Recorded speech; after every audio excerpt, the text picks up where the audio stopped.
Welcome to Nasdaq Trade Talks. I'm Jill Malandrino, global markets reporter at Nasdaq. Global eSports is expected to top $1 billion in 2020, according to Newzo's 2020 forecasts. And this was before we knew what COVID-19 was or understood how the impact of pandemic would impact our gaming habits. And joining me to discuss that and expectations for the space going forward is Grant Johnson. He's the CEO of Nasdaq listed eSports Entertainment, ticker symbol GMBL. Grant, welcome to Trade Talks. I'm certainly looking forward to discussing this one with you. Yeah, it's exciting times. Thanks for having me, Jill. It certainly is. Tell us more about eSports Entertainment and how the platform works. Okay, well, eSports Entertainment Group, we have our first platform is our eSports betting platform, which is located at vi.gg. Now, for the American viewers, they're going to have to look at vi.bet. That's a demo reel we have set up for the States to look at because we currently don't hold a U.S. license. But that platform, we have licenses in Malta, Curacao, and now with our acquisition of Argyle, we have licenses in the U.K. and Ireland. And it's an esports betting platform. It's dedicated towards esports fans. It allows us to bet in pools, in fixed odds, which is traditional sports bets, fantasy, and in-game betting. So that platform is dedicated to this huge new industry, which is esports, and it's definitely focused on wagering. With our acquisition of Argyle, we also now have a sports book, which is Sports Nation in the UK, and that currently has 2 licenses, and they've been doing quite a bit of esports betting as well on what you would refer to as the digital games, the representation of the traditional sports games, NBA 2K, Madden, NHL, etc. And they're seeing about 30 to 50% of their activity has migrated from traditional sports over to esports wagering, which is something we would never have imagined. But here we are.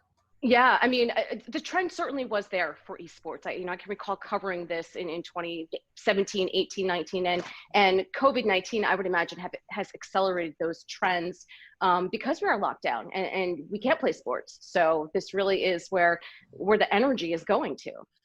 Well, there's no question it had a sort of a 1-2 combination, right? People were locked down, they're inside.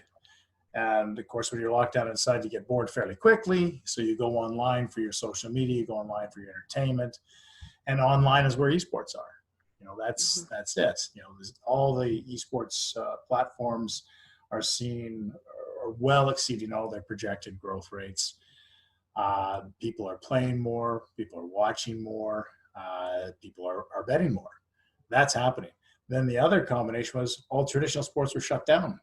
All the major tier 1 sports around the globe were shut down. I mean, there were still some what they referred to as exotics, which would be like the Azerbaijan Premiership League and tennis in certain smaller countries, etc. But all the main sports were shut down. So what we saw, and this is what I was mentioning earlier, which was an unexpected development, was that traditional sports betting fans, punters, were migrating in huge numbers to placing bets on esports.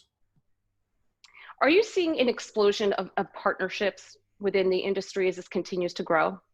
We're seeing, well, certainly for our affiliates, yes. We're having people reach out to us, companies, esports teams, influencers, online personalities. So yes, in that regard. We're also seeing quite a bit of what I would say consolidation starting to take place. We've been approached, we get approached daily by esports operators that have either technology or they have a fan base and they'd like to discuss with us if we'd like to acquire them. So the consolidation is definitely taking place. But of course, with heightened awareness, that brings, a lot of people will get the creative juices going that'll create opportunity. And I don't think any industry has ever been hurt by having, increased investment. And that's what we're seeing right now in esports. Yeah, and you recently engaged Acre Capital to advise on iGaming M&A. Now that sounds like an exciting prospect because the space is rapidly growing, especially with traditional sports disrupted and COVID-19 restrictions and so forth. But I think out of all the industries that we cover, this certainly is one of the more exciting ones. Yeah, it's particularly in the States now, right? Because it's only been 2 years since the Supreme Court ruled that online sports wagering, which includes esports, was going to be legal. And so at that point in time, I think there was only 3 licensed jurisdictions.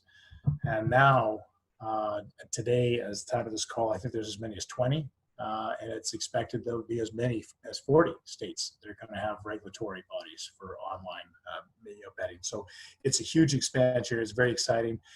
In the M&A business, Occur has already brought us multiple targets that we're in discussions with, some at very advanced levels. And these are all, regulated operators. They have licenses, tier 1 licenses. They're all 4 or 5 years old. The iGaming space is pretty fractured, certainly at the level between break even to 20 million EBITDA. And we plan to do a lot of consolidation down in that space. And Argyle was the first of what will be many. All right, great catching up with you. Thanks so much for joining us on Trade Talks. Thanks for having me. All right, and thanks for joining me. I'm Jill Malandrino, Global Markets Reporter at Nasdaq.